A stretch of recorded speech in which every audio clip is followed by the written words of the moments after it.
आज आप सभी साधकों और मित्रों के लिए मैं बहुत ही शक्तिशाली मंत्र, एक तरीके से आप सोच सकते हैं कि मोस्ट पावरफुल सावर मंत्र आपके लिए लेकर आया हूँ।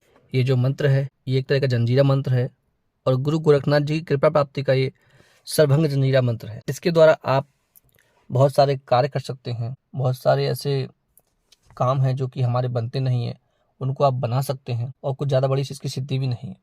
लेकिन पहले आप सुनिए क्या क्या कार्य आप कर सकते हैं। पहला काम आपको बताऊं मैं, अगर किसी भी को अगर भूत प्रेत ने पकड़ लिया है, किसी को भूत प्रेत लग गया है, कोई प्रेत लग गया है, उसके शरीर में सवार हो गया है वो, तो इस मंत्र के द्वारा आप मोर पंख से आप झाड़ दे सकते हैं उसको। 7 बार झाड़ने से पहले पहले ही वो भाग जाएगा। तुरंत के तुरंत इस मंत्र के द्वारा आप उसको भगा सकते हैं, हटा सकते हैं। अगर किसी को डाकनी शाकनी या चुड़ैल लग गई है तब भी आप इस मंत्र के द्वारा पानी को अभिमंत्रित करके उसको पानी पीने के लिए देंगे तो चुड़ैल डाकनी शाकनी जो भी है वो तुरंत भाग जाएगी।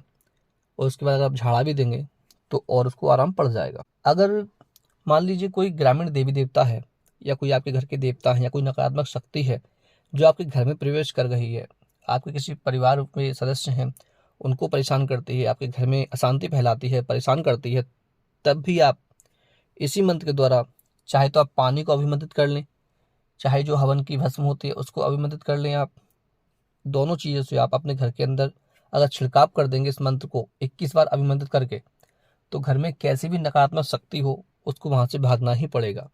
नहीं भागेगी तो गुरु गोरखनाथ की छड़ियां जब उसमें पड़ेंगी तो अपने आप ही भाग जाएगा वो। बहुत ही अच्छे प्रयोग है इसके और तुरंत इसमें आराम मिलता है रोगी को। अगर किसी को बुखार आ गया है जो बहुत दिनों से जा नहीं रहा है, तब आप केवल काली मिर्च लेंगे, 3 काली मिर्च लेंगे और उन पर 7 या 11 बार इस मंत्र को पढ़ के आप रोगी को दे देंगे, बुखार वाले को। सुबह दोपहर शाम वो खाता रहेगा गोली की तरह, तो उसका बुखार आप देखेंगे ठीक हो जाएगा। तुरंत के तुरंत उसको आराम मिल जाएगा। ऐसे इस मंत्र की कार्यशैली है। किसी को अगर नजर लग गई, बच्चे को, छोटे बच्चे को या बड़े को, या किसी की दुकान को नजर लग गई है, किसी को व्यवसाय को अगर नजर लग गई है, या किसी पर झपाटा लग गया है, यानी कि किसी ने भूत उतारा और वो उतारे के द्वारा किसी को लग गया वो भूत, तो उसको भी आप इसी मंत्र के द्वारा झाड़कर, भभूत देकर, पानी देकर इस मंत्र से 21 बार या 11 बार पढ़ के आप दे देंगे तो उसका जो उतारा लगा हुआ है वो भी हट जाएगा, वो तांत्रिक क्रिया भी उसके द्वारा कट जाएगी। अगर मान लीजिए आप कोर्ट कचहरी में फंसे हुए हैं किसी केस में, या कहीं ऑफिस में आप जाते हैं किसी काम के लिए, तभी इस मंत्र को आप प्रयोग कर सकते हैं। ये मंत्र आपकी हर जगह सहायता करेगा। प्रयोग कैसे कर सकते हैं इसका? अगर आप किसी काम के लिए जा रहे हैं तो आप घर से इसको 11 बार पढ़ के अपने ऊपर फूंक के और प्रार्थना करके जाएंगे, तब भी आपका काम हो जाएगा।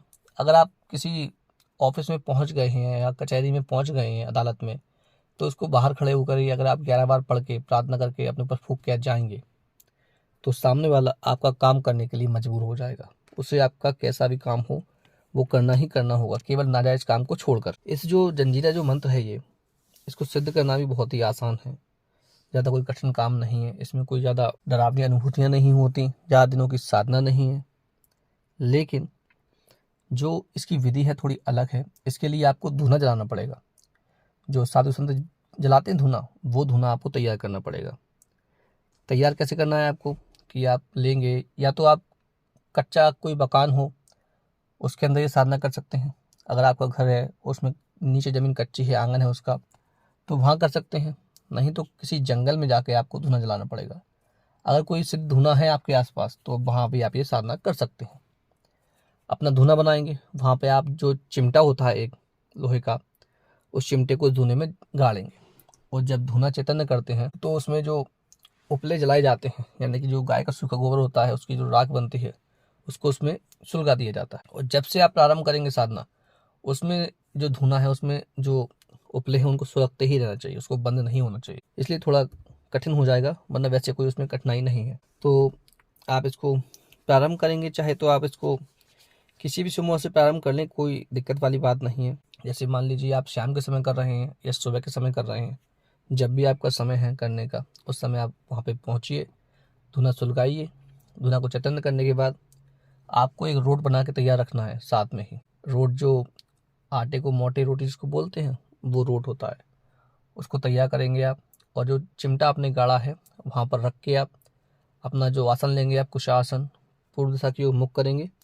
और उसके बाद आप गणेश पूजन करने के बाद, गुरु पूजन करने के बाद, गुरु मंत्र जाप करने के बाद फिर जो मंत्र है इसका आप जाप करेंगे। चाहे तो आप 21 बार जाप कर लें, चाहे 51 बार जाप कर लें, जितनी आपकी क्षमता है उतनी। 108 बार नहीं करना है, केवल 21 या 51 बार आपको जाप करना है। और जाप करने के बाद जो रोड आपने लगाया था, जो चिमटा के ऊपर रख के उसको वहाँ पे उसको समर्पण करके, यानी कि चढ़ा के उसको, और कोई काला कुत्ता देख के आप उसको खिला देना है आपको। और पास में आपको एक बर्तन में कोई पानी रखना है, और अगर आपके पास माला है तो चिमटे के ऊपर आपको माला भी चढ़ा देनी है। ये काम आपको करना है। और आप चाहें तो अगरबत्ती या कोई दीपक वो लगा सकते हैं आप। अगर दीपक लगाएंगे आप तो घी का दीपक जलाएंगे आप। दीपक आगे जलाने के बाद ही फिर पूजा प्रारंभ करेंगे। रात्रि में करेंगे तो दीपक जलाना है। सुबह करेंगे तो आपका मन है आप जलाएं तो जलाएं, बना दूना चेतन आपको करना है। अब ये क्रिया आपको जो करनी है वो 21 दिन लगातार करनी है। 21 दिन के बीच में हर दिन आपको ये जो रोड बनाया है आपने, ये काले कुत्ते को खिलाना है चिमटे के ऊपर चढ़ाकर। इसमें आपको बीच में जो अनुभव हो सकते हैं वो बहुत सारे जो साधु हैं, संत हैं, वो दिख सकते हैं आपको।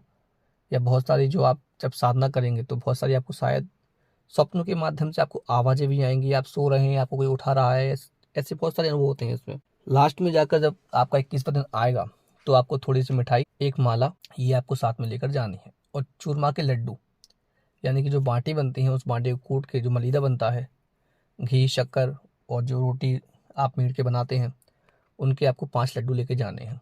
और उसी तरीके से साधना करके, अगर आपके पास कोई जो गाय का सूखा गोबर रखा हो या आप उसकी व्यवस्था कर लें, उसको अंगारा बनाकर उसके ऊपर आप हवन सामग्री से आप 51 बार आहुति दे देंगे। अगर हवन सामग्री भी नहीं है तो आप केवल गाय के घी से आहुति दे देंगे तो बहुत अच्छा रहेगा।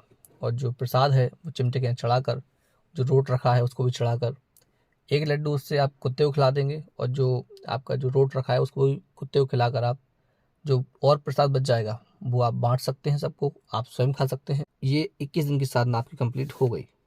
अब इसके बाद जो भी मैंने प्रयोग आपको बताए हैं वो आप कर सकते हैं। इसमें एक और विधान है कि जो चिमटा है और जो भभूति जो हवन में इकट्ठी हुई है उसमें से थोड़ी भभूति ले जाकर आप अपने पास रख लेंगे, आपको आगे बहुत काम आएगी वो। जब भी भभूति देना हो तो उसी राग को आप पढ़ के दे दें, तुरंत के तुरंत काम होगा। और जो ये मंत्र है इसको आप रोज 11 बार अपने घर पे आप जपते रहें तो इसमें शक्ति और भी बढ़ती रहेगी। गुरु गोरखनाथ जी की कृपा आपके ऊपर हमेशा बनी रहेगी और आपका हर काम सफल होगा, हर सिद्धि आपको प्राप्त होंगी। सावर मंत्र, कोई भी ऐसा मंत्र नहीं बचेगा अगर जो सिद्ध करना चाहें आप, आपको सिद्ध ना हो। और इतने सारे जो प्रयोग हैं आप वो कर ही सकते हैं, हर काम में आपको ये मंत्र आएगा। स्क्रीन पे इस मंत्र को मैं लिखकर डाल दूंगा, आप लोग उसको याद करने के बाद ही प्रयोग करें। ऐसे नहीं कि आपने जो लिख लिया कॉपी में वो रख के बैठ गए, ऐसे नहीं। पहले इस मंत्र को आपको कंठस्थ करने के बाद ही प्रयोग करना है। आप लोगों को वीडियो कैसा लगा आप लोग बताइए, लाइक कीजिए और कमेंट कीजिए। और जितने भी आपके दोस्त और रिश्तेदार हैं जिनको आध्यात्मिक ज्ञान में, तंत्र मंत्र में रुचि है, उन सभी तक इस चैनल को आप लोग शेयर कीजिए। तो चलिए मिलते हैं अगली वीडियो में।